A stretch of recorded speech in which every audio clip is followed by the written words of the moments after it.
Hi everyone, we're going to talk about power and law in the Central Middle Ages.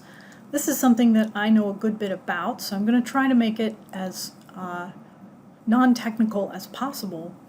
But what's so fascinating about this period is that because there's no law that is really codified for kings to enforce or for local lords to enforce, customary law is the law of the land, and it becomes it's very fascinating to study. Right. So in the 11th and 12th centuries, writers who were writing about society, and for the most part these are professional church people who are writing these things, divide conceptually the people of the medieval period into three orders. So people who fight, and people who work. And you can see there that I've made this really exciting triangle for you to look at. Probably 10% of the population, if that is not too many, were in the top two categories. So there were plenty of prayers and fighters, but not nearly so many as workers. Now there are two terms that I'm going to use. These are historiographic terms. In other words, they're technical terms that are used by historians as opposed to being reflections of what people in the Middle Ages talked about. Feudal relationships, which are between the prayers and the fighters, and manorial relationships between the prayers, the fighters, and the workers. And we'll talk about these as we go along. And I've put feudal on this document in quotes as well. So I want you to remember that this is a word that is used by historians as opposed to people in the Middle Ages. We're going to look at a document which is called a document of homage and fealty.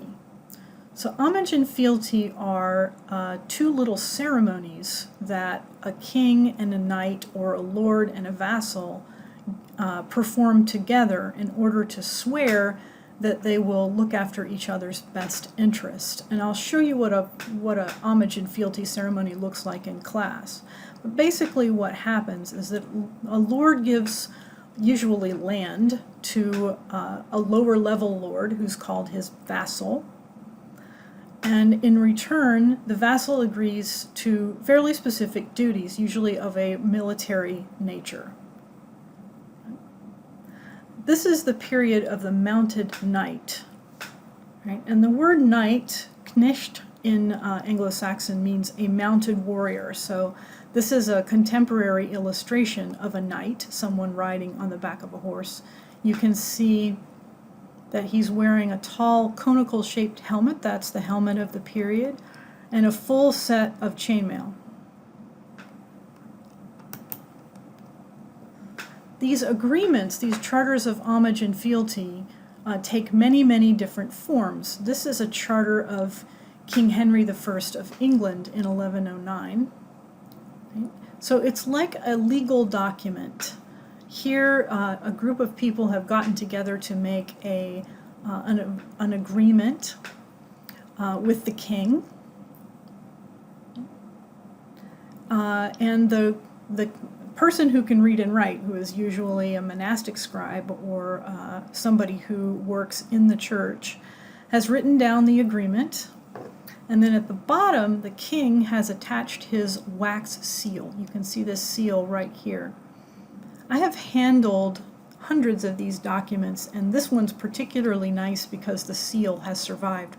Wax is very brittle, so it breaks easily, and on many of the charters that I have seen, the seals are broken off. This is called a chirograph. You can see that it's a document with two wax seals depending from it, but the key part is the part at the very top. You can see that it's been cut in a zigzag pattern. Two copies have been made of the agreement here, and then they have been cut apart and one given to each member of the party. And the elaborate way of cutting the top of the document is so that the two documents can be held up and be shown to be each part of the other one. So what's the life like of a peasant of this period? We call this system the manorial system, largely made up of free peasants and then the people that we call serfs. Now, a serf, the word serf comes from servus, which is a Latin word that means a slave or a servant. And serfs at this point are unfree workers. They are part of the land that they are placed on, and they are sold along with the land. And then there are free peasants who have their own farms and are usually beholden to some lord or other, but are not sellable by him.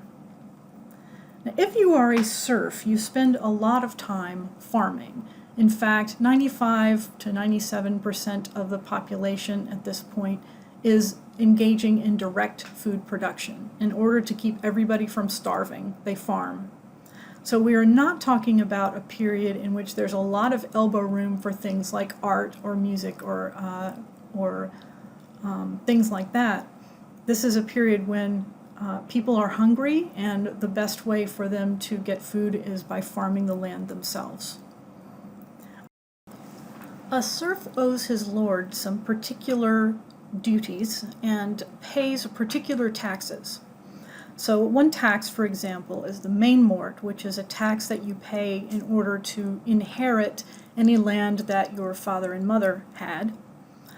There is a tax for marriage, which you can probably figure out is one that you pay to your lord if you wish to marry.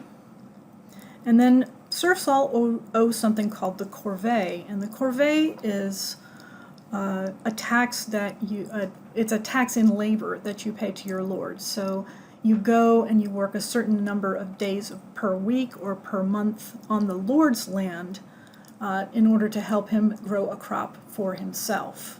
Now, serfs also give a certain amount of their crop every year to their lord, and we'll talk in class a little bit about exactly how that works. Here is a diagram of a manor. This one was actually done for school children, but I thought it was a pretty good one.